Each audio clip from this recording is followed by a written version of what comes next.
Hola, les damos la bienvenida a esta nueva conversación orillera.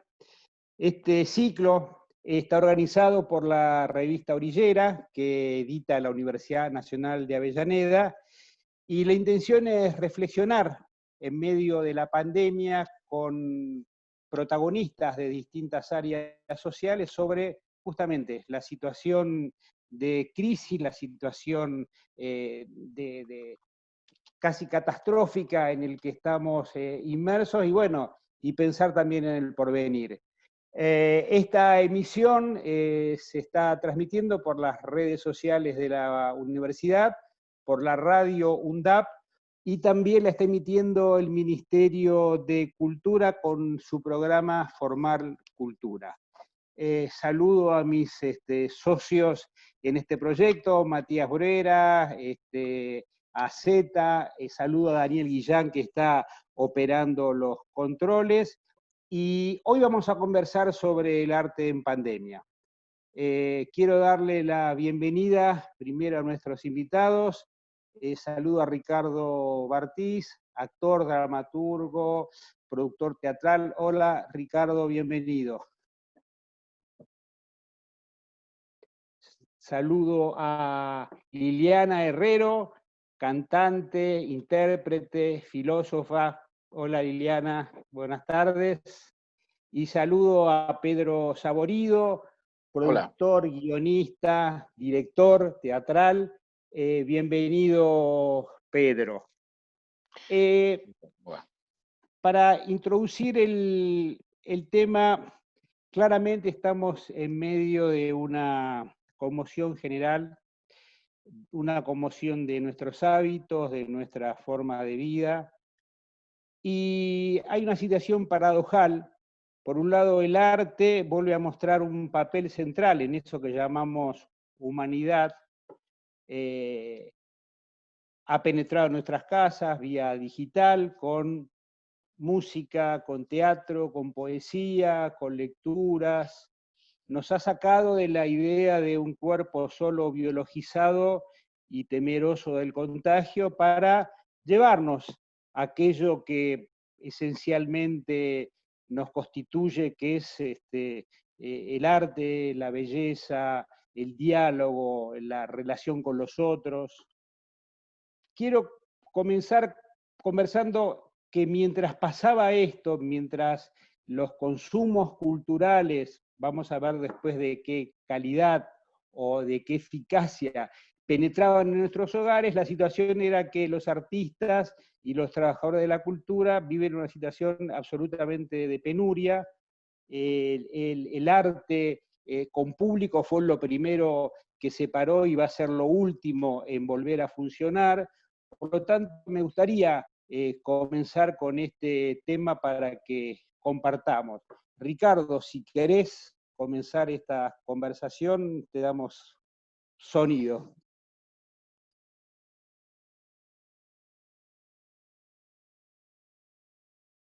No, todavía no. Ahí sí. Ahí.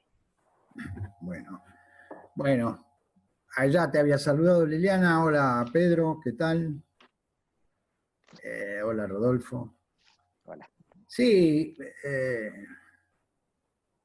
es tanto, que es difícil situarse. El golpe es total para nuestro sector, para el sector vinculado al teatro y a las actividades escénicas, me estoy refiriendo a eso, de cualquier signo.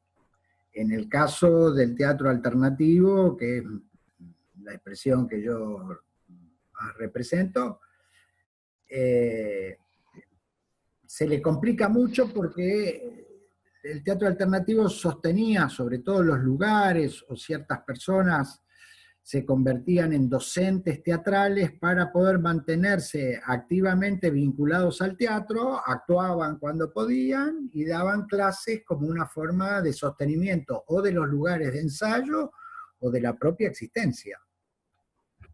Y había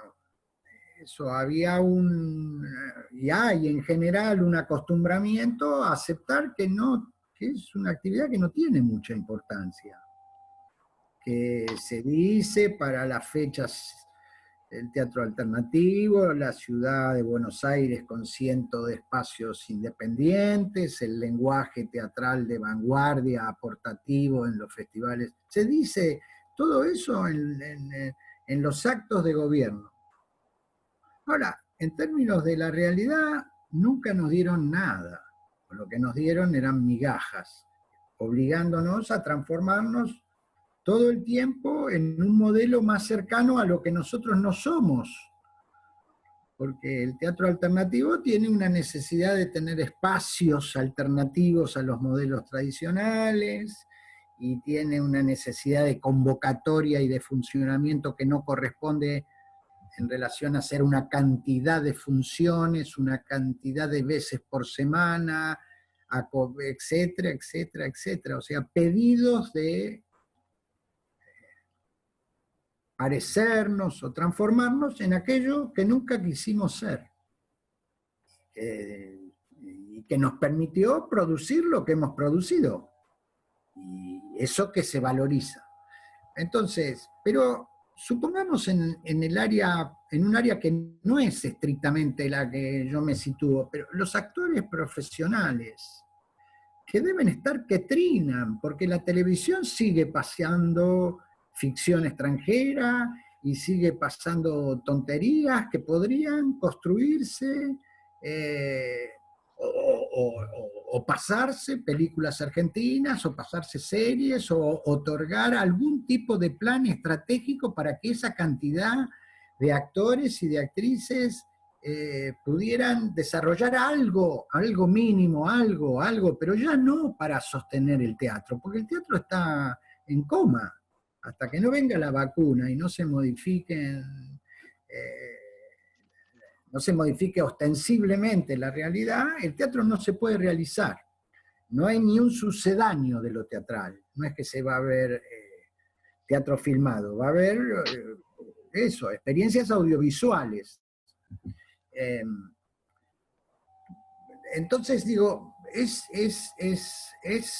muy fuerte el golpe que recibe los actores, que no saben, y a Dios gracias, no saben hacer otra cosa que eso que hacen, que lo hacen bien.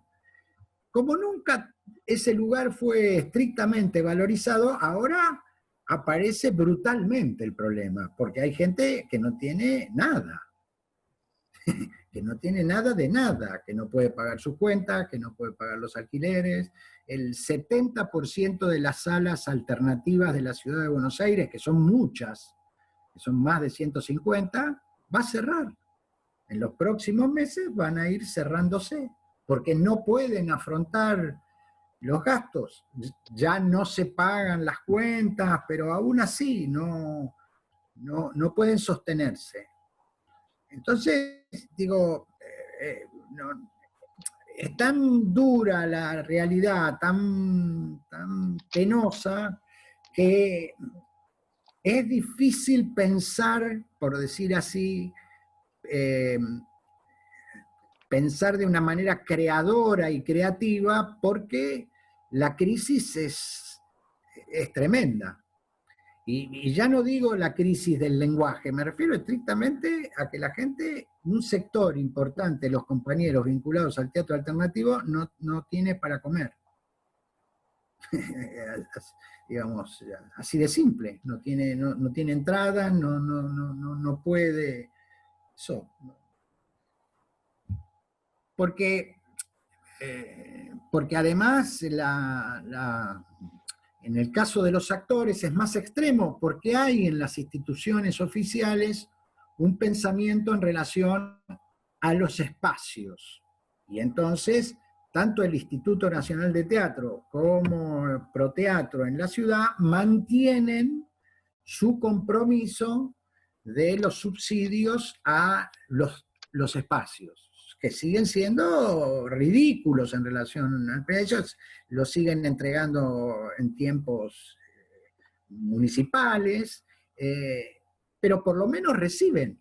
Pero los actores, las cooperativas, los directores, los escenógrafos, las personas que ayudan en los espacios, la situación, toda una cantidad de gente está totalmente dejada en esta situación. Insisto, es una descripción un poco desagradable, pero es lo primero que pienso. Lo primero que pienso es decir, ¿cómo hacemos? No paguemos más la luz, no paguemos esto, borrémonos del monotributo, no hagamos ya la asociación civil, borrémonos de ahí, así no le paguemos al contador. No, eso, tenemos que sobrevivir. Llegamos hasta noviembre, pensemos hasta noviembre, organicémonos, todos empezamos a dar clases por Zoom, porque era la única manera de rascar algo de la lata. Después, y también mantenerse un poco vivos en el sentido de mantener algo de un vínculo con un montón de gente, muy importante, muy importante, muy importante para lo que nosotros pensamos del teatro, lo que pensamos del teatro de la ciudad.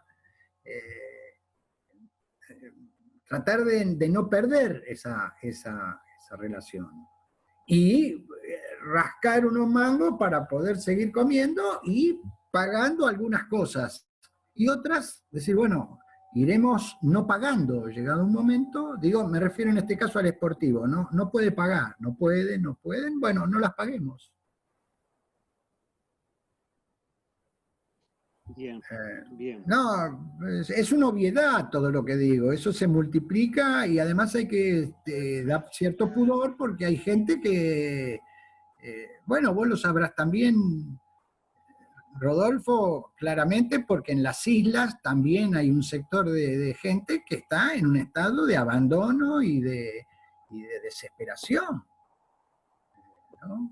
Entonces parecería un poco, por decir así, presuntuoso, que, no sé, que desde el teatro alternativo, digamos, nuestras salas, nuestros espacios, cuando en realidad también vemos una crisis a nuestro alrededor tremenda, tremenda. Entonces, digo, es un punto intermedio entre lo que sería la descripción y la reflexión sobre un sector que está muy desprotegido, ¿no? El sector del arte, digo, está muy desprotegido. Ya te digo, hay como un discurso, pero en la realidad no es un tema estratégico. No. La política siempre nos ha mirado como una experiencia adolescente que se mantiene a través de los años. Nos ha ninguneado, eso no nos ha tenido en cuenta, o si lo ha hecho, lo ha hecho a partir de la necesidad que tiene la política de crear una hipótesis donde se ocupa de la cultura. Y entonces hay secretarías de cultura, ministerios de cultura, ministros, etcétera, etcétera, etcétera. Y eso no siempre se comparece con una práctica real de ocupación. Bueno, ¿cómo están? ¿Cómo estás, Pedro? No sé si es la primera vez que nos vemos, creo que sí. No sé si querés hablar vos, Liliana, Yo coincido con todo lo que dice Ricardo, por supuesto. La misma situación se repite en todas las prácticas artísticas y culturales, digamos. Aunque habría que hacer una distinción entre lo artístico y lo cultural. Me parece que eso sería importante también, ¿no? Pero será tema de otra conversación alguna vez en la vida de uno mismo. Sí, hemos sido considerados un adorno. Entonces, cuando sos un adorno, cuando el arte es un adorno, bueno, no aparece como algo que pueda realmente contribuir a un pensamiento sobre la patria, sobre el país y sobre la política. Y ahí hay un error conceptual, me parece a mí, fundamental, ¿no? Me parece que el arte es eso, es un pensamiento transformador sobre un territorio. y un tiempo. Eso es lo que me parece a mí. Entonces no hay una atención hacia lo que hemos venido haciendo, lo que cada uno ha venido haciendo después de mucho tiempo, pero eso no tiene importancia. Se podría haber empezado unos días antes de la cuarentena, eso no tiene ninguna importancia. El tiempo que uno esté en esto, digamos. Pero me parece que sí, que hay un abandono de la comprensión, diría yo, de la comprensión de lo que somos. Eso es el problema. Ese es el problema. Aparte de eso, le sumamos, y además a eso le sumamos la situación caótica y catastrófica que acaba de plantear. Hay músicos que están recibiendo bolsones de comida, hay músicos que jamás serán visibilizados en su necesidad. Eso también es gravísimo, digamos. Estamos siempre dándole vuelta a Buenos Aires y eso a mí me parece un error enorme, ¿no? El mapa musical argentino es enorme, extraordinario. Es extraordinario. Y hay músicos que están, bueno, viviendo como pueden, planteando lo que pueden, haciendo lo que pueden, y después cuando tenemos la televisión pública, esos músicos no están. Esos músicos no están. Esa es la verdad. Y al mismo tiempo, los que estamos algunas veces tenemos, yo retaseo mi relación con la llamada industria cultural o la llamada televisión pública o la llamada mercado, como le quieras llamar. He preferido pensar siempre en las orillas, ya que estamos en la revista Orillera o no sé cómo, he preferido pensar siempre al costado del camino de esos caminos. Esos caminos a mí no me permiten pensar la música. Y entonces, bueno, eso trae sus consecuencias, pero al mismo tiempo me gusta correr ese riesgo, me ha gustado siempre hacerlo. Me ha gustado siempre hacerlo. Entonces a mí me parece que, yo tuve la ilusión, a ver si esto por ahí es una equivocación, pero tuve la ilusión que ante un estado de excepción iban a aparecer ideas excepcionales. Yo pensé eso. Yo tuve esa ilusión, no las veo. No las veo. No se arregla con un concurso, no, eso no se arregla. No. Hay que construir comunidad. Yo siempre pienso eso. La música es una construcción de comunidad, es una extraordinaria conversación sobre una memoria y un territorio. Eso es lo que creo. Entonces, eso no está apareciendo por todos estos motivos que planteó Ricardo y porque además hemos escasamente reflexionado en estos tiempos sobre este problema que yo estoy planteando ahora. Si quieren después, no sé si se debe la palabra, sí. La verdad que Sí, estoy de vuelta, creo. Lo que sí quiero decir de entrada, porque ya hay consignas que me tienen repodrida, la verdad, no aceptaré más la expresión mundo virtual, no la voy a aceptar. Donde hay mundo, no hay virtualidad. Y no hay virtualidad, no hay mundo, ¿no? Excepto que querramos desmundanizar el mundo, cosa que se podría hacer. Pero cuando hay mundo, hay abrazos, hay gritos, hay peleas, hay calles, hay marchas, eso hay. Eso es el mundo. Lo demás no es mundo. Entonces, excepto que querramos eso. Yo no lo quiero. Y quiero que salgamos de esto cuanto antes, porque es suponer que hay cuerpos y acá no hay cuerpos. Entonces, y otra palabra que me molesta y que lo tiro también como problema es nueva normalidad. La normalidad que había a mí tampoco me gustaba, la verdad. Así que tiro esos temas. Bueno, tenemos perfecto, un par de temas que garantizan la conversación, Lili. Le pasamos y espero que la tecnología, brevemente. el mundo tecnológico me permita, le pasamos a Pedro. Claro, el tipo iba a ponerse justo a hablar bien de la virtualidad y ahora no puede, pero no importa. No, tiene razón ahí. Una de las cosas que es verdad que esta es una linda síntesis ante situaciones excepcionales, ideas excepcionales, ¿no? Es una linda síntesis. Y quizás ahí es donde uno siente que no aparecieron eh, en esa oportunidad de haber puesto la imaginación y la solidaridad, ¿no? Porque cuando uno habla de trabajos esenciales, ¿quiénes son los trabajadores esenciales? Nosotros evidentemente no lo somos, ¿no?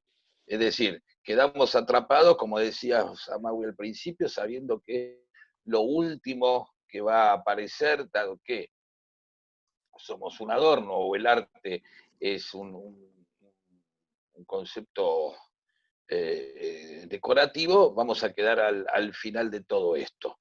Lo hablaba hace poco con un funcionario de, de una intendencia del conurbano, lo difícil que para él, desde la Secretaría de su Secretaría de Cultura, era encuadrar la ayuda a un montón de artistas del municipio, encuadrarlos como trabajadores que también necesitaba. Es decir, parece que el artista debería pagar de alguna manera su rebeldía o su prolongación de la adolescencia, como decía Bartiz, y no ser considerado un trabajador, y por lo tanto la ayuda, o sea, vos iniciaste tu aventura del arte, entonces en esta aventura que ahora propone la pandemia vas a quedar después. Entonces la imagen músico que recibe un bolsón de comida parece que provocara cierto ruido, ¿no? El artista, el bohemio, también necesita comer.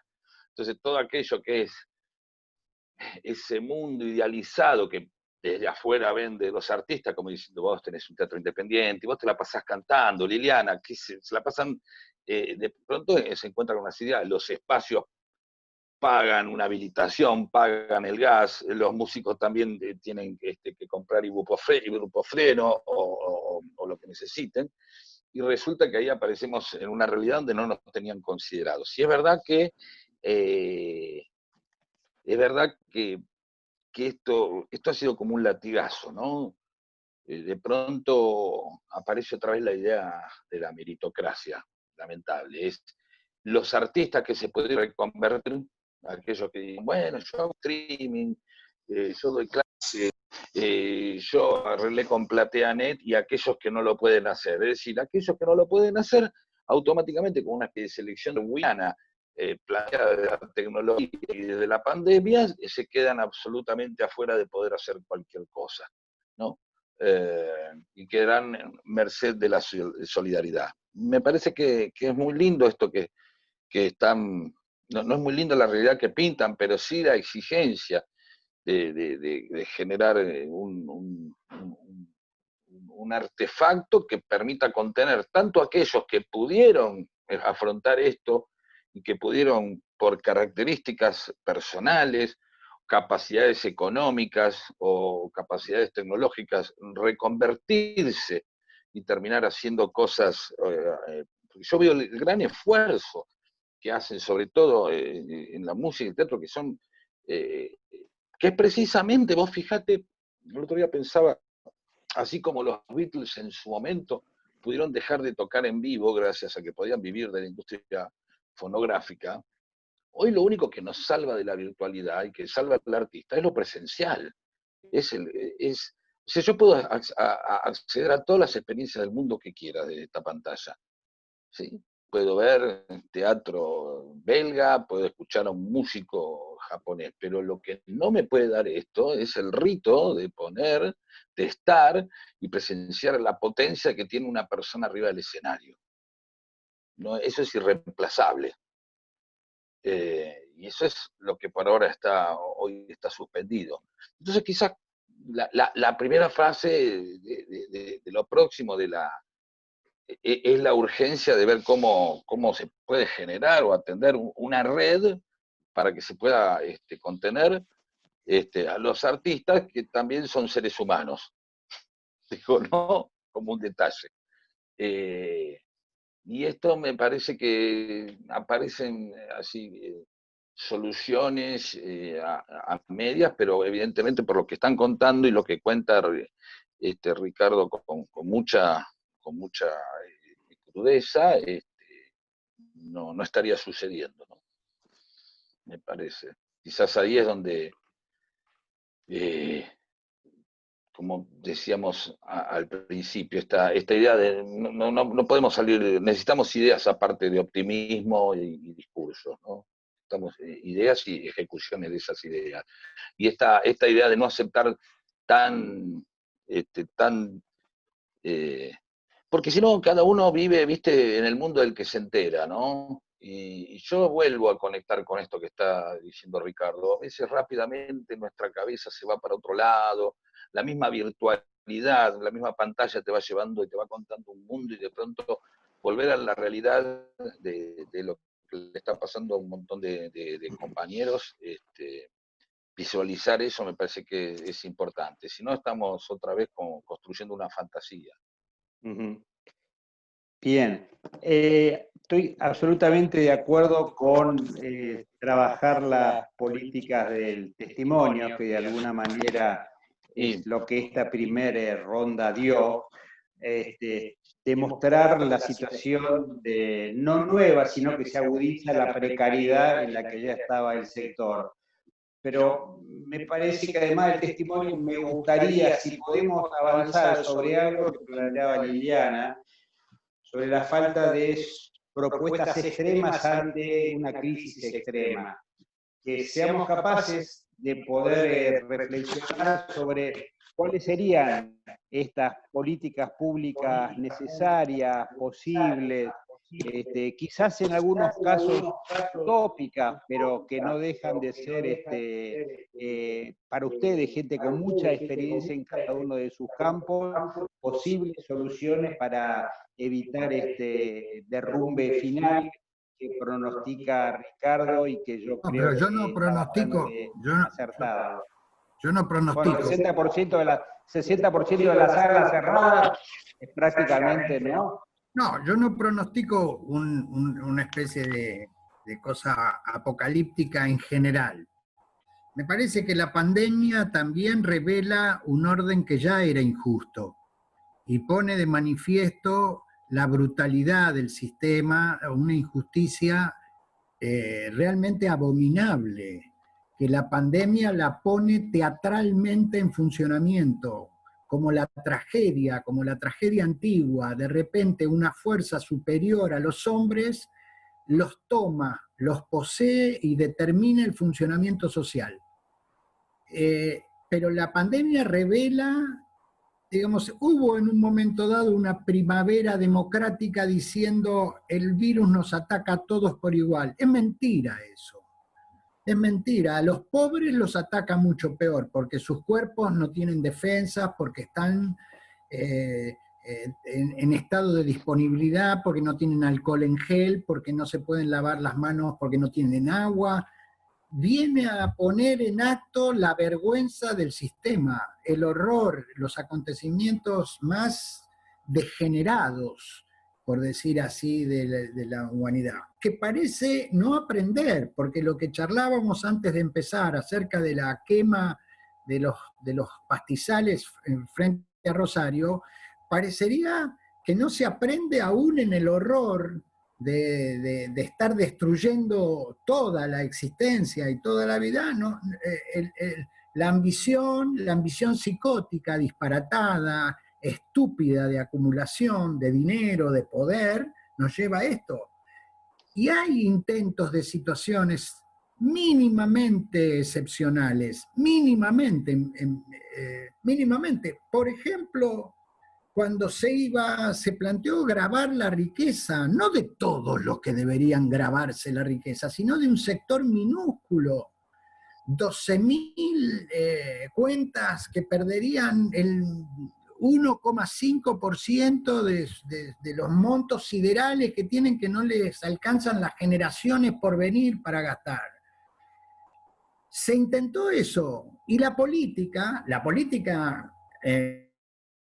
digamos, por supuesto, un sector de la política, pero la política como forma de pensamiento y de dirigir la existencia nuestra ante el horror, no permitió que eso sucediera. Y como nuestros ejemplos en nuestras referencias de los mayores son que al imperio lo dirige el impresentable de Trump, esa figura grotesca que si la mostraras en el teatro tendría algo excesivo, diría, me parece que esos colores son demasiado, nos vamos excesivamente hacia un lugar, Bolsonaro, la impunidad de la estupidez en relación a las propuestas de funcionamiento son totales. Entonces, a lo mejor hubo módicos intentos de excepcionalizar, una posibilidad en el plano estricto de lo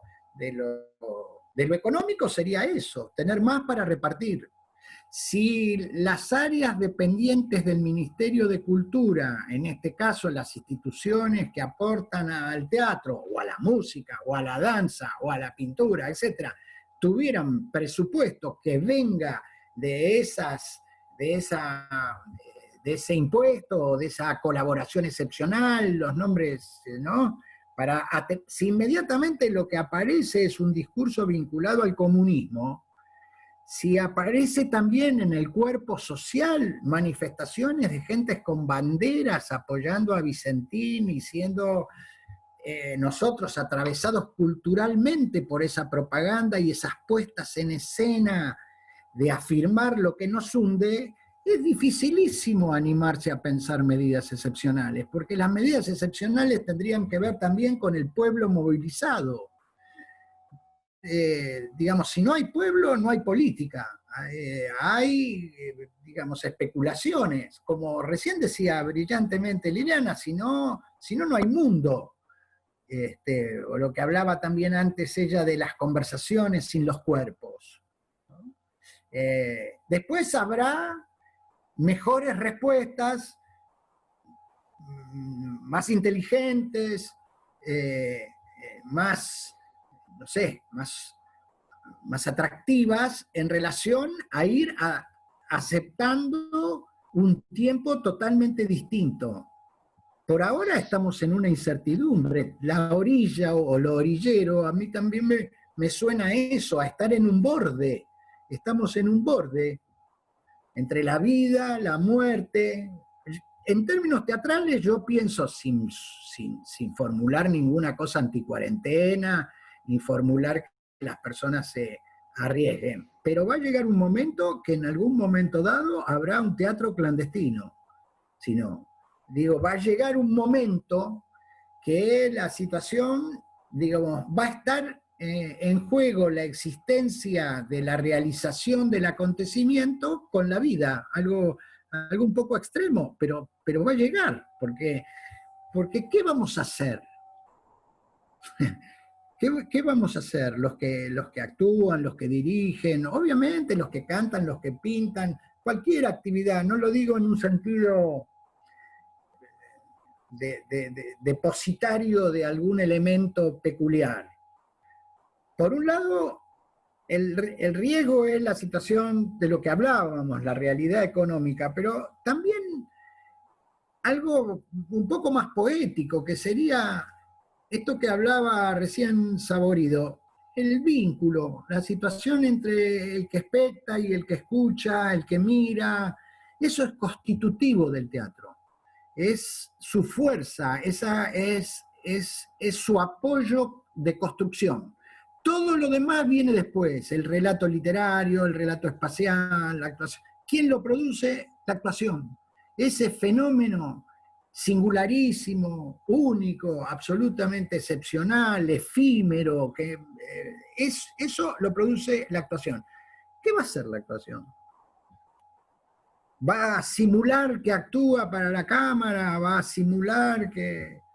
Bueno, se va a ir acotando a eso y abortando ese núcleo constitutivo de intensidad que era la experiencia del momento, porque el teatro también narra algo de un tiempo poético, lo mismo que la poesía, lo mismo que la música, un momento donde aparece otro tiempo, otra posibilidad, otra forma de pensar el tiempo, el espacio. Y no es una situación vinculada a lo imaginario de lo que se narra, a lo imaginario de la historia que se cuenta, es lo que sucede. Es un acontecimiento efímero, momentáneo, singular, comprimido, que tiene algo muy parecido a los rituales chamánicos o a los rituales religiosos, pero es laico, más bien se burla de eso. Tiene mucho de parentesco con la situación del intercambio del líder con la masa para constituir política, pero tiene mucho de eso, porque la actuación baja línea existencial, no en el tema, no en lo que dice, sino en su derecho a ocupar de manera soberana su espacio. Eso es lo que nunca se ha comprendido. Es una discusión trivial y un poco también es trivial mi entusiasmo en defender mi opinión.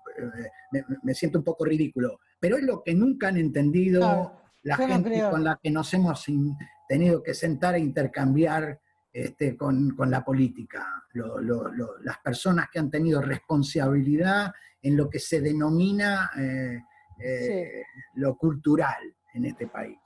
No es trivial lo que estás diciendo, al contrario, es fundamental porque es el corazón del problema, porque al contrario, yo creo que la política debería remedar, copiar, vamos a decir así, las acciones del arte, digamos. ¿Sí? En el caso mío, que soy un intérprete, yo ¿cuál es el material de mi trabajo? Una obra ya hecha, una canción ya hecha. ¿Y por qué lo haría? ¿Para mejorarla? No. ¿Qué? Si está el original y es fenómeno. ¿Para qué harían teatro si los griegos ya lo hicieron? Es lo mismo, digamos. Sería un disparate, ¿no? Pensar así. Puede estar ese nuevo teatro, puede estar una interpretación mía de esa obra original y puede no estar. Es absolutamente azaroso y aleatorio que yo esté en el mundo y que cante. Es absolutamente aleatorio eso. Pero entonces, ¿cuál es el procedimiento? ¿Para qué cantaría yo una canción que ya cantó Yupanqui? ¿Para qué diablos lo haría? Porque tengo la sospecha que ahí no es que hay un secreto, ahí hay algo para hacer estallar. Eso es lo que creo.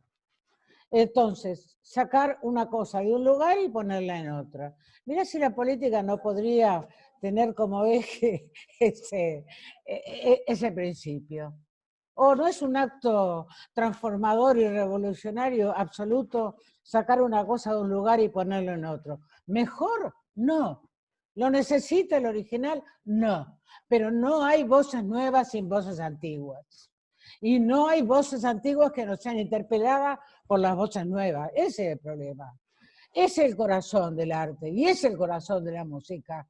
Y eso la política lo tiene que entender. Entonces nunca podemos ser un adorno, caramba. ¿Cómo que no se dan cuenta de eso?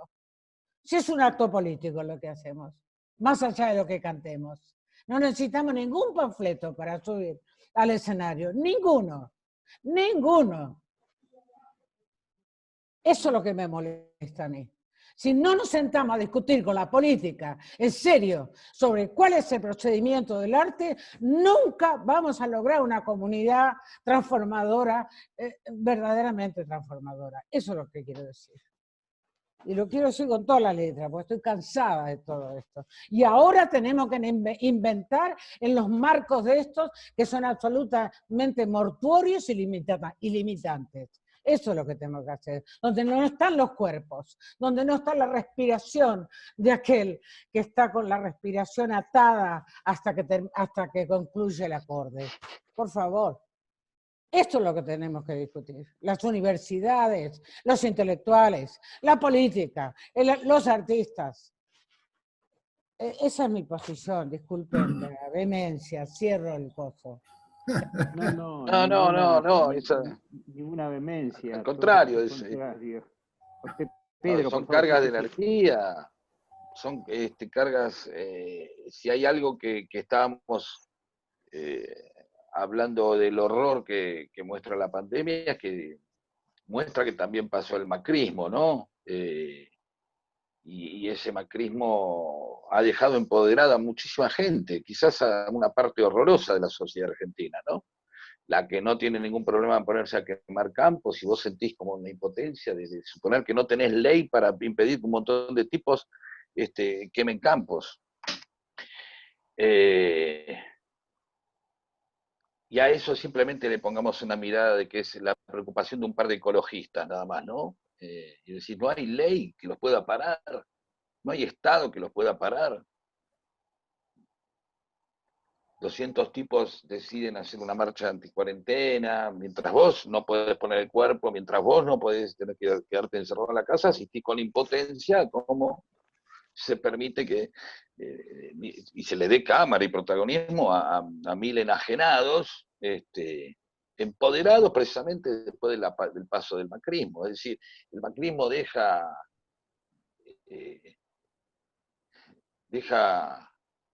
la evidencia de que el Estado es algo débil al cual, como dijo el ministro Arroyo, se le plantan 2 o 3 proveedores, ¿no? Y el Estado y la institución presidencial y hasta la política misma, ¿no? Tiene que retroceder en chancleta frente al grito de 3 periodistas. Sí, sentimos la impotencia de acatar un montón de reglas mientras una descerebrada toma la bandina en cámara frente a un montón de personas, ¿no? Digamos, entonces, mirá si no hay vehemencia del otro lado también, ¿no? Mirá si no hay vehemencia también y puesta, como decís vos, del cuerpo, ¿no? Están convocando una marcha ahora para el 17, ¿no? Y entonces uno siente eso, siente de verdad, por lo menos reconocer esa verdad, de que en un momento la pandemia había aparecido en una fantasía ilusoria, como dijo Liliana al principio, como una especie de aliado de las buenas intenciones, de los bien intencionados del mundo, que ponía en crisis al capitalismo. Bueno, no lo ha hecho, lo que ha demostrado es precisamente la cantidad de gente horrorosa. Yo no sé cómo voy a poder el día de mañana cruzarme en un lugar con un periodista que llamó a la gente a romper la cuarentena, la cantidad de gente que murió por culpa de ese periodista. ¿Cómo hago yo para hablar? Porque se rompió todo límite ahí, ¿no? Es decir, los límites podrían haber sido en algún momento, bueno, hablo en contra de Cristina, hablo en contra de los zurdos, hablo en contra del comunismo, perfecto, pero ya cuando llamás a la gente a salir a la calle, es decir, y la sumisión que vemos frente a esta realidad, ¿no? Ver eso y no, en nombre de no sé qué abstracción republicana, convertirnos en eso, domesticarnos, ¿no? Sentir que nos estamos domesticando para no desagradar a Babi Echecopar, por decirlo de alguna manera, ¿no? Entonces, bienvenida a la vehemencia, Liliana, no, para nada, al contrario, me parece que a veces salir un poco de esos estadios de aceptación, ¿no? De donde entre la aceptación y el deseo nos recostamos nada más que sobre la aceptación, ¿no? Sobre la posibilidad. Siento eso, un agradable alarma, ¿no? Y en medio de una época en donde la realidad o los demás parece que necesitamos que nos hagan visibles los problemas constantemente, y lo que no se ve no existe, ¿no? Vamos a ver cómo se adaptó tal artista, porque fíjate lo que hizo, agarraron y streamearon y entonces cobraron vía PlateaNet. Entonces estamos mirando todo el tiempo al tipo que la resolvió, no al que no la pudo resolver. O sea, seguimos esa inercia neoliberal, ¿no? De adaptabilidad, de premiar al que lo que se reconvierte, ¿no? no observar. Porque lo que no se suspendió, Pedro, lo que es una ilusión pensar que se suspendió, es que estas formas, digamos, ¿cómo se llaman? Virtuales, han suprimido la normalidad. Eso es un disparate pensar eso. Claro. La pirámide, digamos, jerárquica de los músicos, por ejemplo, ¿dónde está suprimida? Porque estamos acá en una reunión entre 4 personas, ¿no? Por favor, la virtualidad también reproduce las mismas alianzas con el mercado, las mismas alianzas jerárquicas. Por favor, ¿por qué decimos nueva normalidad? ¿Por qué decimos esa palabra? Como si la normalidad de la jerarquía y de la world music, ese disparate que significa pensar que nosotros no tenemos territorio, que no hay territorio. Claro que hay territorio, claro que hay fronteras. Tenemos la capacidad de dialogar, no solo con las fronteras contemporáneas, sino con el tiempo, que es maravilloso. Ahora, eso nosotros lo vemos modificado en estas redes. ¿Lo vemos modificado porque estemos en la virtualidad y no estemos en la calle? No. Entonces tengamos cuidado cuando decimos nueva normalidad. No quiero volver a la normalidad ni a la pobreza de eso, y a la pobreza de esos que señalaban ustedes de la gente que ni siquiera agua tiene. Y eso tenemos que aguantarnos a la reta cuánto tiempo más. No, yo creo que son esas frases, y estaba bueno lo que decía Saborido también, sí, de recordarnos siempre, digo, lo que el macrismo nos ha enseñado, nos ha con asombro, porque lo digo en términos teatrales, digo, sin ingenuidad. Todo el tiempo había en nosotros el asombro de cómo se puede ser tan jodido, cómo se puede tener una estrategia para hacerte pensar que vos haces lo que ellos te están haciendo a vos, que te están jodiendo y que vos además pienses que a lo mejor alguna culpa tenés. El macrismo, por nombrarlo de alguna manera, esa expresión de la derecha, esa expresión de lo que serían los que manejan la torta y que nos obligan a vivir de alguna forma como ellos presuponen que se debe vivir. Y entonces pueden nominar la normalidad, pueden nominar cómo es la experiencia artística, pueden nominar todo porque ellos están acostumbrados a esa unicidad que les da el poder. Entonces, no, está bien no olvidar de eso, porque era asombroso que quisiera nombrar a los 2 jueces por decreto, ¿no? A los supremos. Era asombroso el 2x1 a los represores. Era asombroso el precio de los servicios. Cada rato era asombroso lo que producía. Es asombroso la impunidad que tienen para mostrar sus negocios, para mostrar su dinero mal habido, para mostrarse. Es asombrosa esa capacidad. Es verdaderamente casi fascinante. Es lo mismo que el comentario que hacía sobre el fondo de las llamas sobre el río frente a Rosario, como una especie de imagen casi fascinante del horror. Y un último comentario acerca de esto de lo virtual. Me da la impresión de que da miedo pensar todo lo que no estábamos de acuerdo en cómo vivíamos.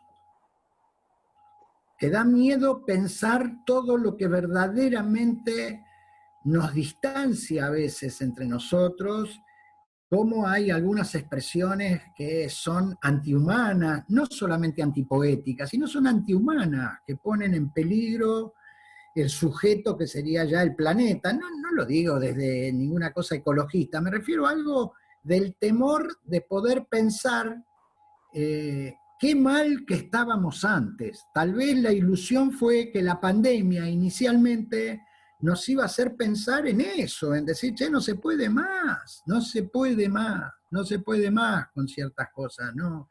Están tan mal, pero tan mal, que ya no es un problema ideológico, ya no es de izquierda, de derecha, ni es la lucha de clase, es que es una locura.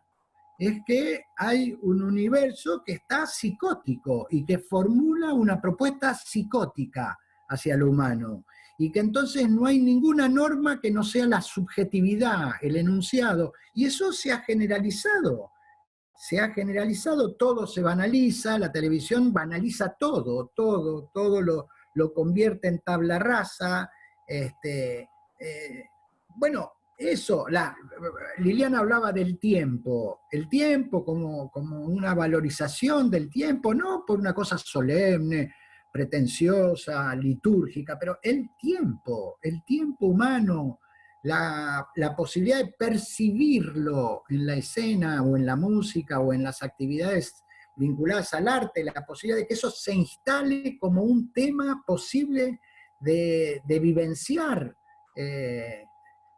Bueno, eso, por ejemplo, que es tan constitutivo, insisto, del teatro, se terminó. Y el teatro ya sufría eso. También hay que ser sinceros, la pandemia muestra una decadencia que ya estaba, que se percibía en el plano de la escena de la ciudad. Había mucho monólogo, había mucha situación vinculada a una inmediatez, había mucho turismo dentro del teatro. Entonces, digo, en el sentido de un debilitamiento del territorio, que acá, bueno, lo arrasa, ¿no? Eso vamos a ver y se va a valorizar mucho. Ayer me decía un amigo actor que vio un aviso de una profesora de Madrid que decía, aprenda a actuar en 6 encuentros. Digo, parece una broma, pero él me decía que había que comprar volver a hacerlo varias veces. No, porque tenía pasos. Inclusive mi amigo me dijo, y yo dice, me pareció bastante bien que en uno de los pasos decía, no haremos ningún tipo de ejercicio como de índole introspectiva, psicológica, personal, ¿no? Esos ejercicios tan riesgosos que propone el método y esas cosas. Entonces, aclaraba todos los módulos que se iban a ver en cada encuentro. Entonces, esa situación que en otro momento hubiera sido motivo de jolgorio extremo, de ridiculización extrema y todo, ahora parece ciertamente una medida inteligente, exitosa, como decía Saborido, como, ¿no? Vos sabés que esa reconversión en donde uno ahorra tiempo, no sabe para qué, ¿no? Supongo que ahorra tiempo en asistir a clases de canto o de ukelele o de actuación para ver más Netflix. No sé, ¿para qué querés ese tiempo, no? Digo, ¿para qué lo vas a ahorrar? Sin embargo, me parece que lo que vos dijiste tiene que ver con no poner la idea de no arriesgar ahí, ¿no? La idea de no arriesgar. Y creo que a veces ver la realidad también es arriesgar, porque tú puedes comprometer a algo, ¿no? O sea, no quiero entrar, no, quédate tranquilo. Una vez cuando fui a una charla en el Instituto Ilse para ver si iban mis hijos, la profesora que daba la charla para los padres decía, acá hay tutores, pero quédense tranquilos que no se meten en cosas de psicología ni nada, ¿no? Como diciendo, no, dice, salvo, bueno, que los pibes, esto es verdad, te lo voy a decir, esto es así como te lo voy a contar. Dijo, no se meten en ninguna cosa, salvo que, bueno, pase algo, que a los padres, a los chicos se le mueran los dos padres. Hasta ahí, te juro, fue así, ¿no? Como, el detalle fue los dos, ni siquiera uno, eran los dos, ahí pueden ser.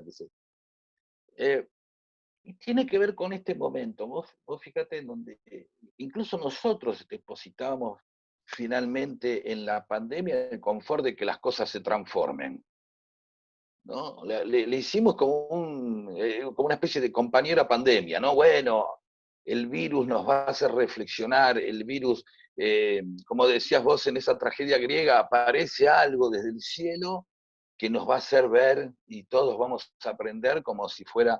y resulta que no, que lo que más se ve es lo contrario, ¿no? La negación, estar todo el tiempo poniendo el ojo más en lo que sucede en el Obelisco, porque es más entretenido que ver lo que sucede en el conurbano, ¿no? Y esto no lo digo como para poner una escala de necesidades, sino porque, nada, charlo con muchos amigos del conurbano y me dice, hoy el país hay una parte que está suspendida y colgada del conurbano. No explota el conurbano, explota todo, bueno, no lo vemos, no es, porque es aburrido, porque estamos todo el tiempo pensando en lo que es entretenido, y lo que nos entretiene muchas veces es no tener que perder el tiempo viendo esta realidad que vos dijiste, en la cual todo se soluciona en pos de una adaptabilidad, ¿no? Como no poder tener derecho a resistir en lo en lo que creemos, sino aceptar lo que viene constantemente, ¿no? Convertirse como una especie de receptor de convertibilidad absoluta, ¿no? De reconversión, ¿no? De reconversión. Es decir, todo el tiempo hay que en reconvertirse, resistirse en alguna idea, resistir a la idea de tener que hacer teatro, te convierte automáticamente en un dinosaurio, ¿no? Porque no estás aceptando. Y eso me parece que está bien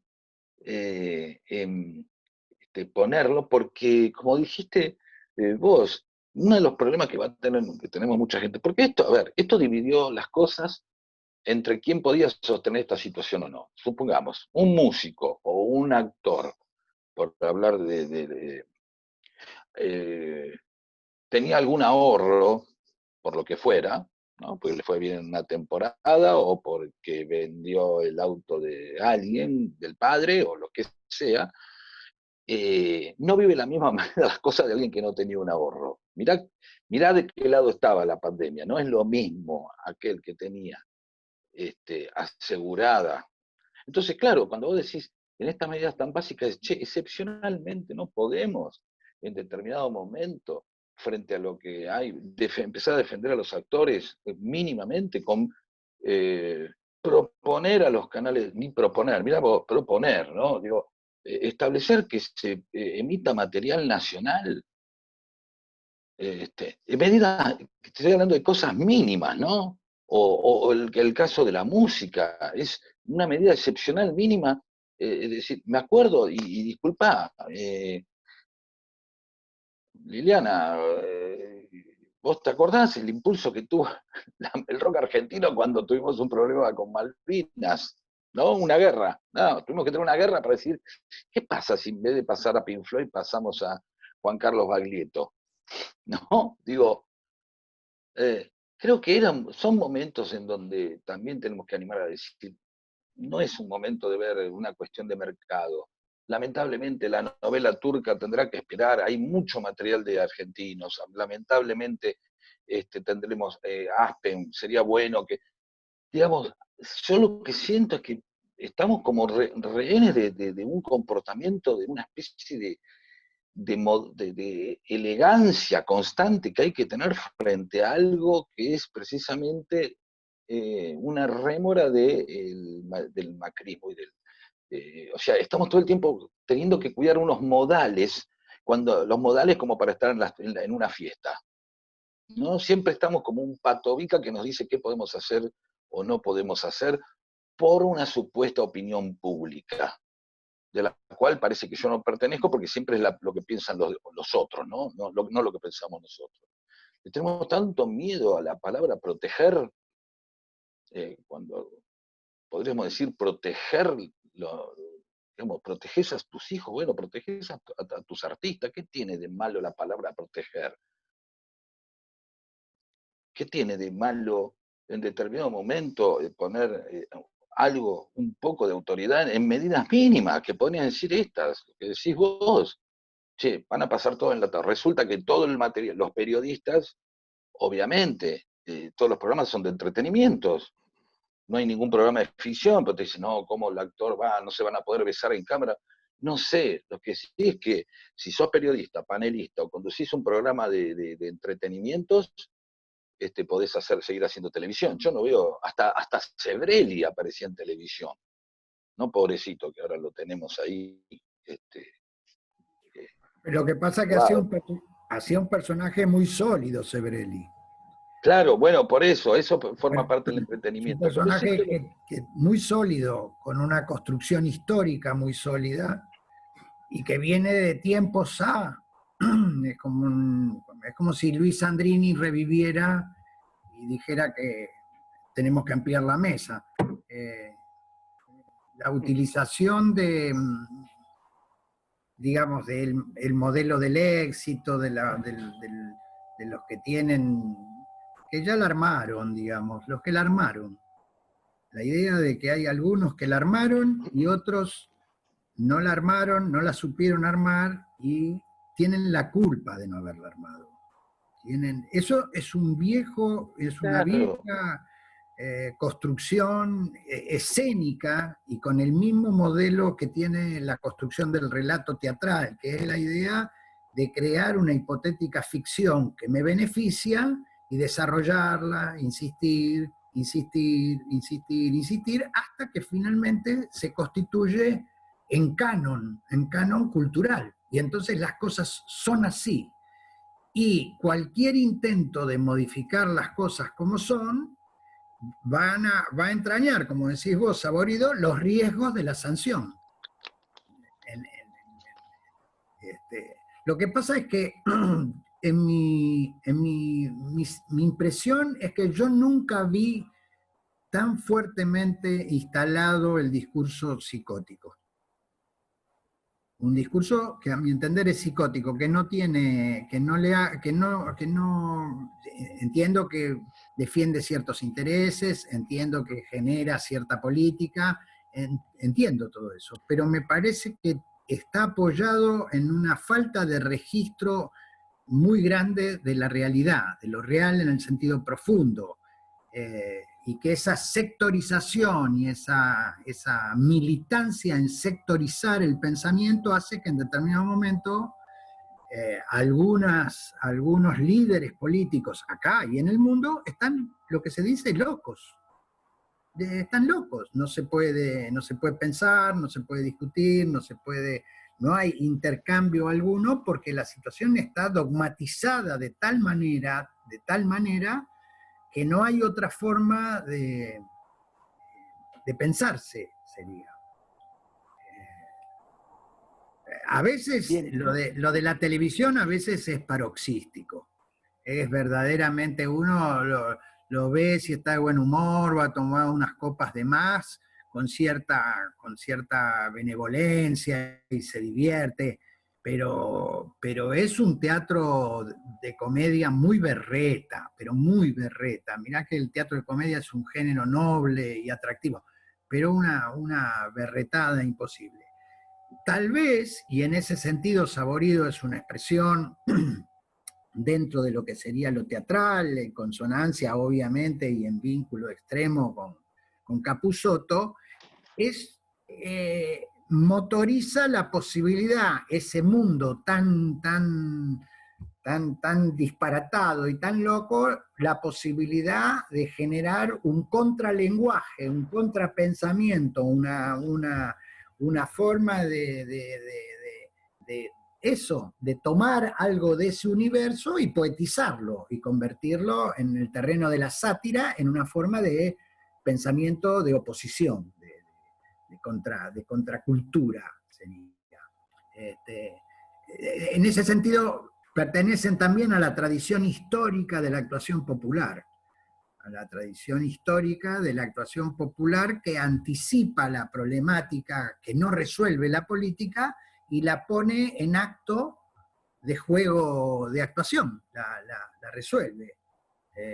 Olmedo, Fidel Pintos, Pepe Arias, quiero decir, la tradición de actuación popular argentina, que sintetiza de una manera extraordinaria algunos temas que son complejos, ¿no? Recién, por ejemplo, pensaba en Fidel Pintos, que sintetiza el defenderse del lenguaje a través de la sanata. Y entonces lo que es de una complejidad que lleva a la filosofía francesa de banarse los senos, los sesos en relación a la idea ¿cómo es? del pensamiento sobre el lenguaje y la captura que el lenguaje produce. Nada, un actor extraordinario, notable, como es él, o lo notable de lo que hace Capusotto ahora, notable, es notable. Técnicamente notable sería. Genera eso una posibilidad. Y es un bálsamo, como escucharla cantar obviamente a Liliana, o muchas otras experiencias que funcionan como experiencias momentáneamente sanadoras. Como un poco de decir, bueno, aunque sea le hicimos un gol. Porque si no, la experiencia es que te ganan 16-0, 24-2. Es una sensación tremenda. Ricardo, hay demasiado acuerdo en este panel y me parece que hay que meter un poquito de ruido. Esto me lo enseñó Pedro, que es un hombre de los guiones. Yo quiero plantear la siguiente situación. Estamos muy de acuerdo en la descripción, tenemos temas pendientes también para conversar. Por ejemplo, con Lili hemos conversado mucho sobre el valor de la masividad muchas veces para pensar políticas públicas, discutir estos conceptos. Pero a lo que quiero referirme cuando hablábamos de normalidad o hablábamos del mundo digital, que hay un fenómeno que nos rodea, que es que hoy buena parte de las expresiones culturales y artísticas intentan subirse a lo digital, con experiencias que han funcionado. Sin ir más lejos, el Cosquín Rock hace una semana metió más de 100.000 personas y hace 4 días terminó la Feria del Libro Independiente de manera virtual, que también funcionó.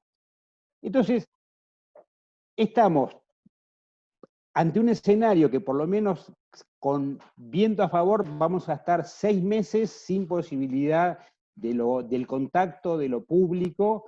Tenemos ahí un escenario que evidentemente va creciendo. Además, siempre las nuevas tecnologías significaron nuevas formas de arte.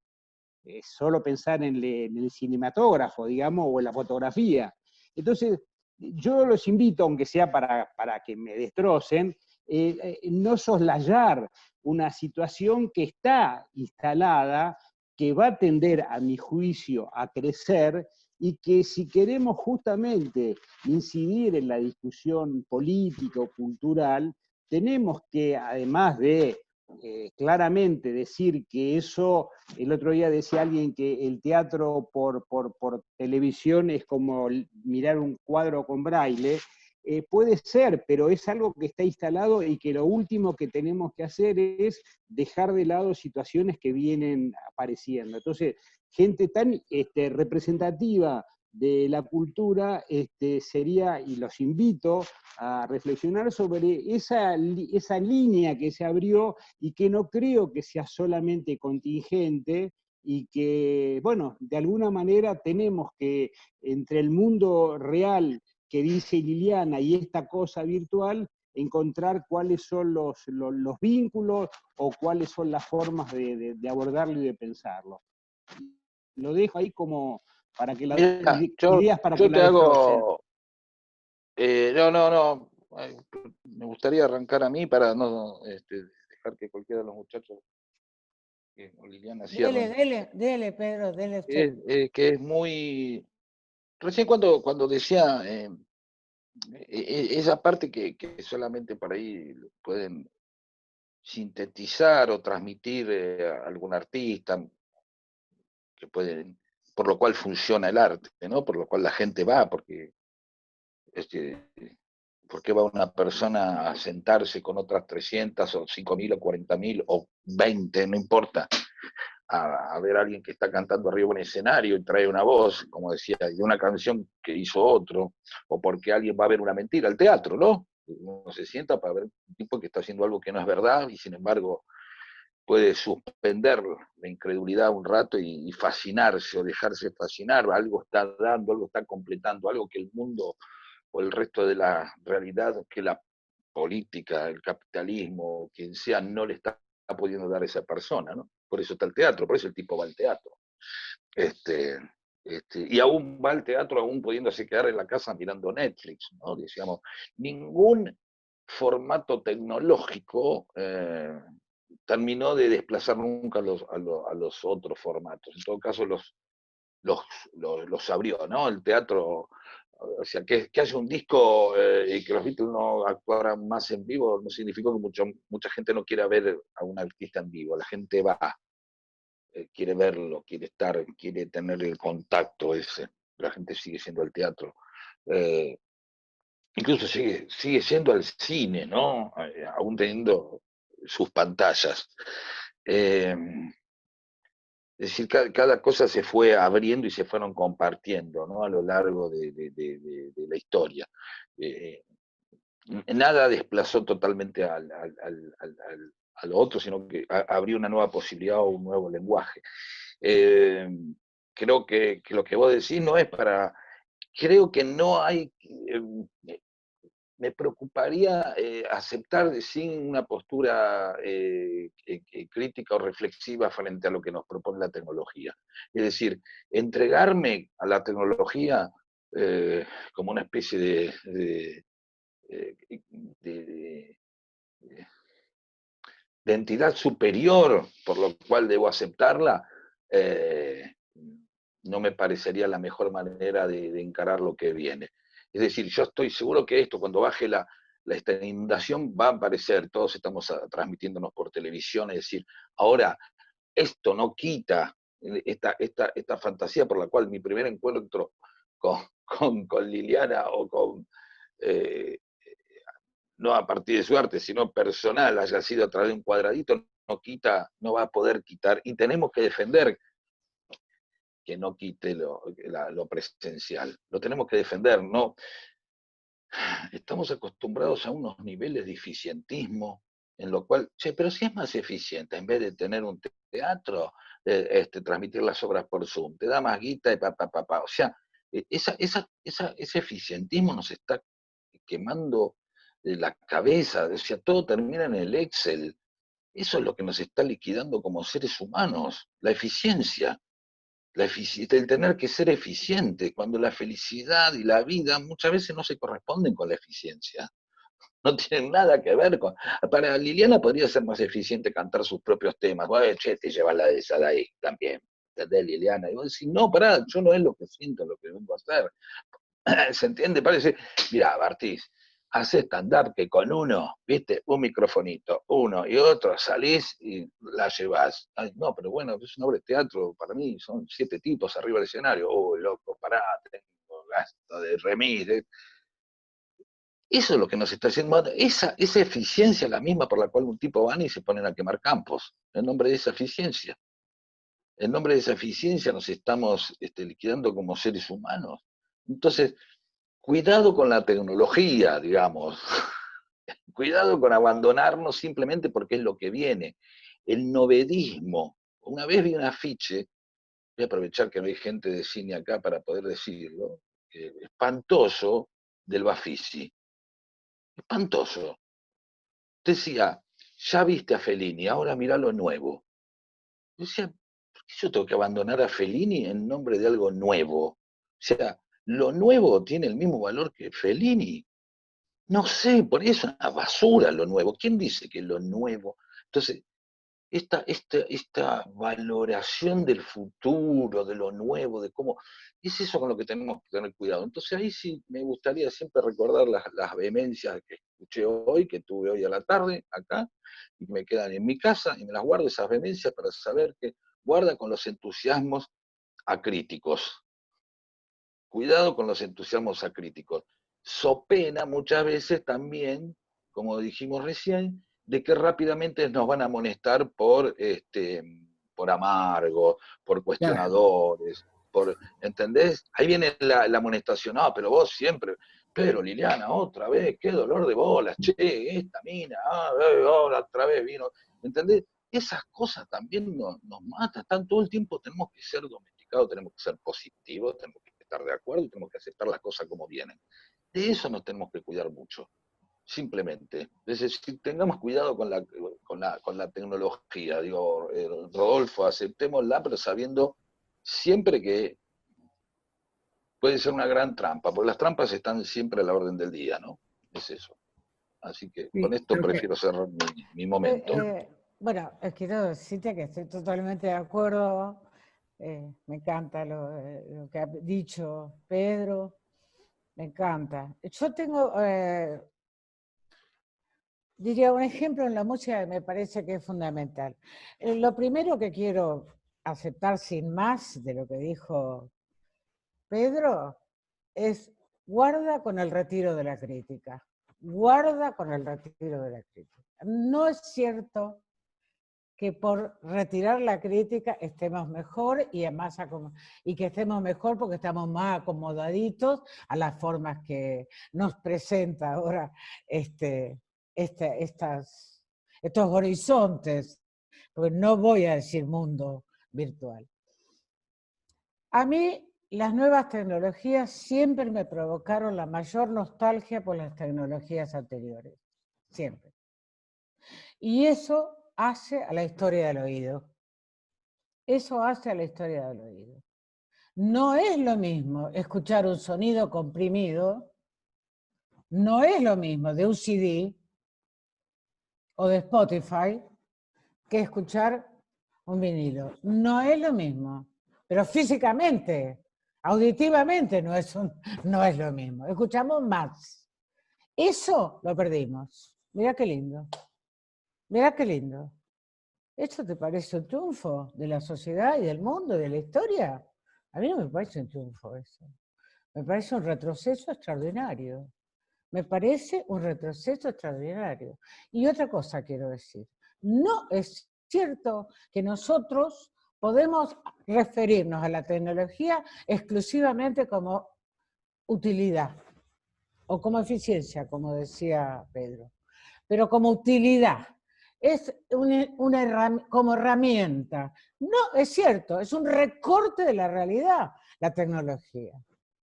Es una interpretación de lo que son las cosas. Por Dios, no. Vamos a terminar viendo, ¿no?, el dedo gordo de la mano o de la pata.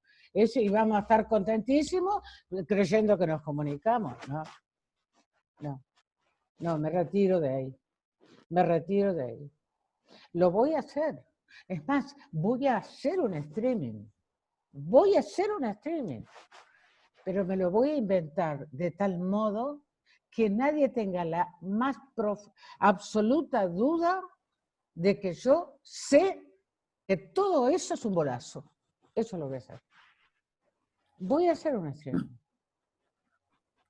Sí, me parece que no vas a encontrar, lamentablemente, en este segmento de nuestra conversación, esa lucha de titanes que le hubiera dado dinamismo y que vamos a aburridamente, Rodolfo, seguir un poco de acuerdo. En el caso estrictamente de lo teatral, la relación con lo tecnológico, en el teatro que yo hago, como yo pienso lo teatral, como pienso en el teatro, hay muchos teatros. Como hay muchas políticas digamos, o hinchas de club de fútbol muy distintos. En el teatro que a mí me gusta, que a mí me interesa, lo tecnológico es un elemento agresivo hacia la escena, no un elemento aportativo. Es un elemento que intenta sustituir y resolver problemas del tiempo y del espacio con elementos tecnológicos, cuando esos problemas se tienen que resolver teatralmente. Entonces, aún antes de la pandemia, yo estaba totalmente en contra y veía un teatro que iba proliferando lleno de procedimientos donde la utilización de lo tecnológico sustituía lo que eran problemáticas de índole teatrales. Ahora ya es un extremo, es como si vos quisieras encontrar una respuesta de optimismo en relación a la tragedia.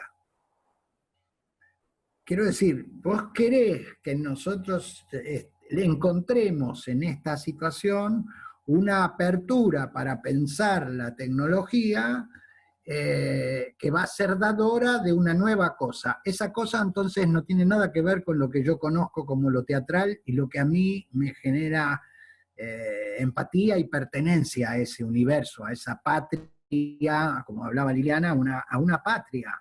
Es como si vos dijeras, yo no puedo jugar al fútbol sin arcos o sin pelota, sin gol. No es más, no es más eso.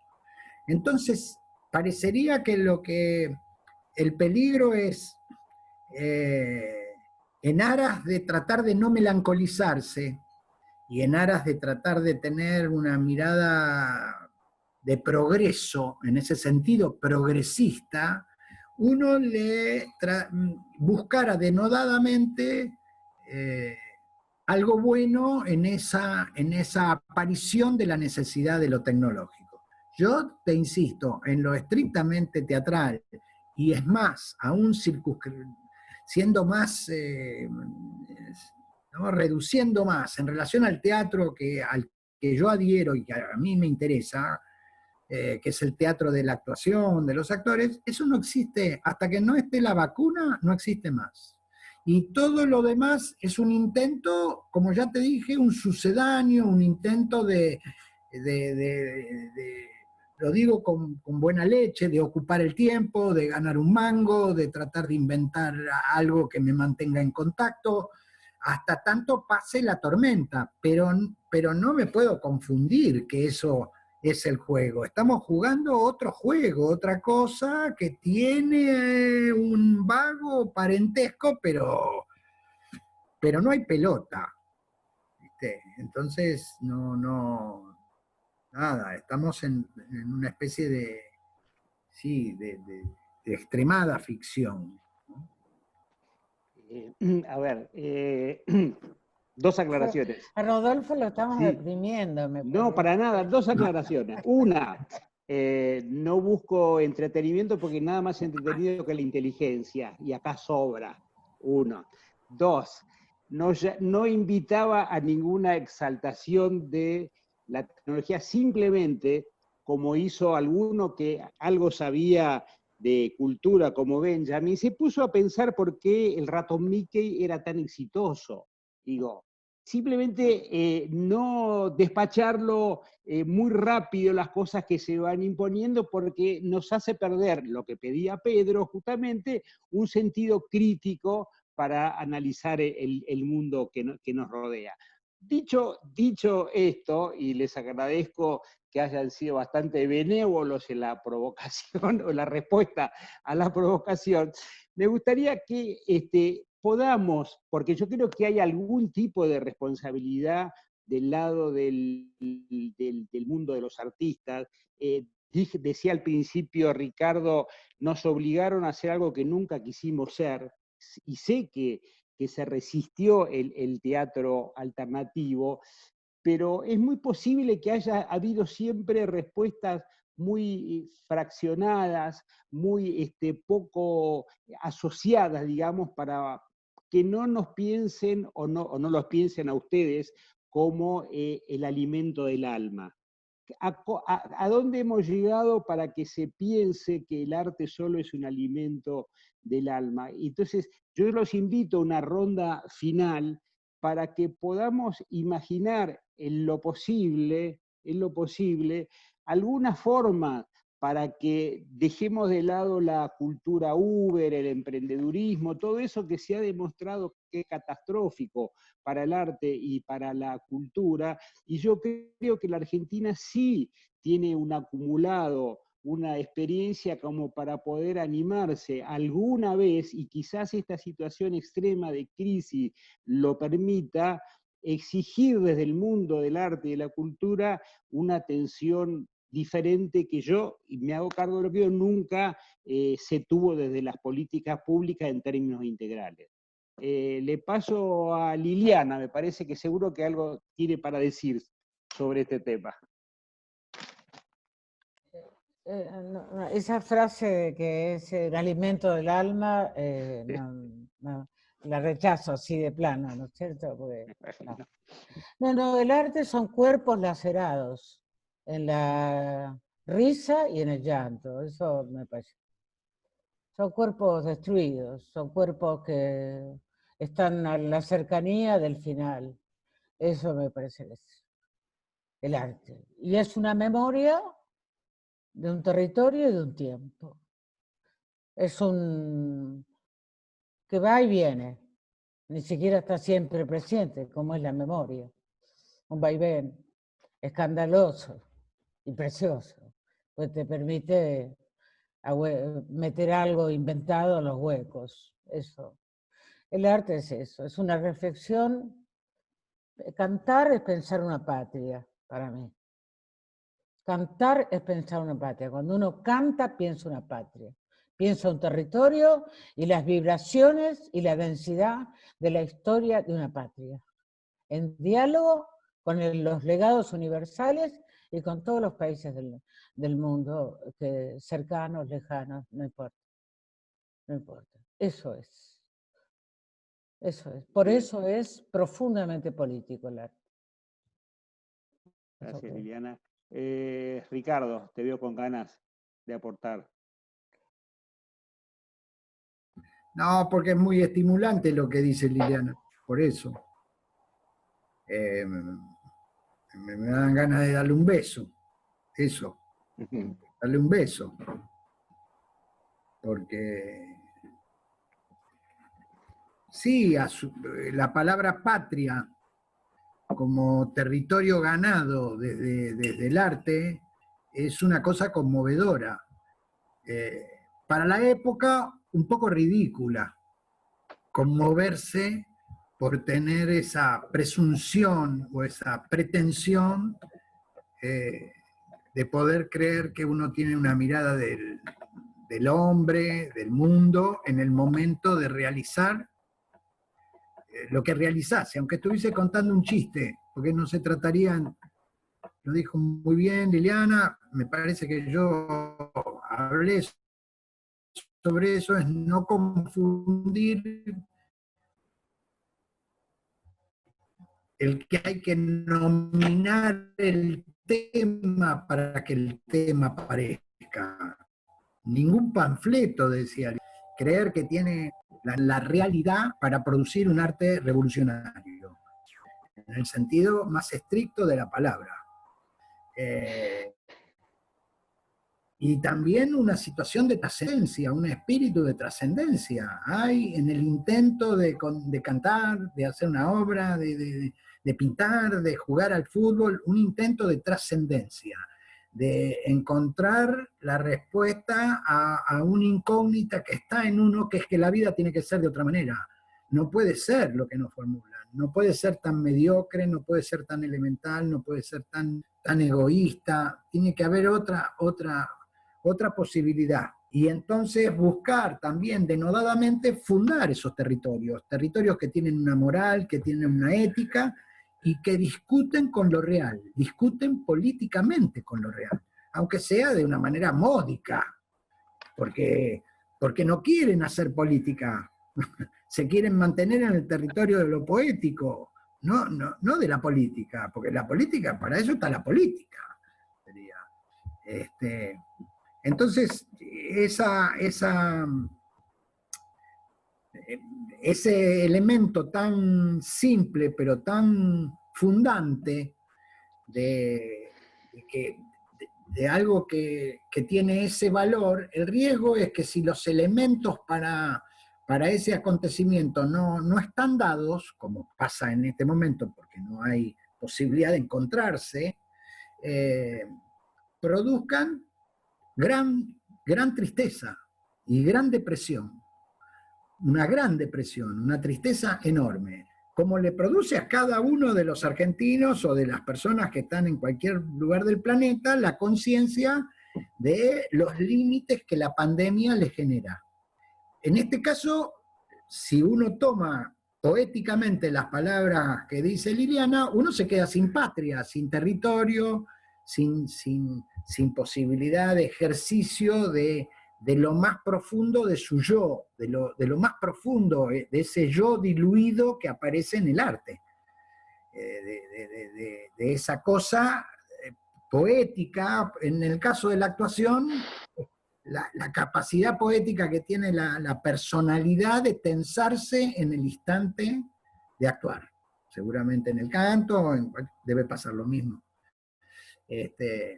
Y a veces da un poco de pudor y de vergüenza estar solamente triste o deprimido y no tener respuesta alguna ante semejante tragedia. Como decir, che, no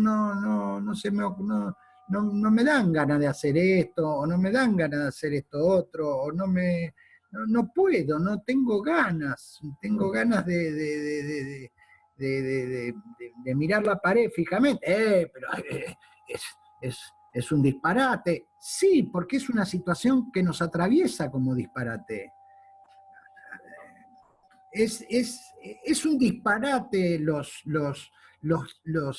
noticieros noticiosos, aún los más progresistas, con las cifras de muertos y las cifras de enfermos y de recuperados, como una especie de quiniela de numerología, todos los días, todas las noches, con un tono que te hace acordar a eso, a la Lotería Nacional. Porque nos hemos acostumbrado también a que uno podría bajar el volumen para no entender el sentido de lo que se dice y aceptar el lenguaje de la gesticulación o del ritmo, de la tonalidad, y uno vería que de repente hay algo uniforme, enormemente uniforme, enormemente, sí, no sé qué palabra utilizar, ¿no? Pero lo que sería el cliché en el teatro, algo que vos decís, bueno, es lo mismo, podría estar diciendo esto, diciendo cualquier otra cosa, está totalmente anulada la posibilidad del pensamiento o de lo alternativo. Y me queda también como un comentario la situación de que hace poco que pasó, hace poco que nos pasó. Todavía estamos asustados por la realidad de la pandemia, por la realidad de un bicho que no sabemos nada, y insisto, por una información psicótica.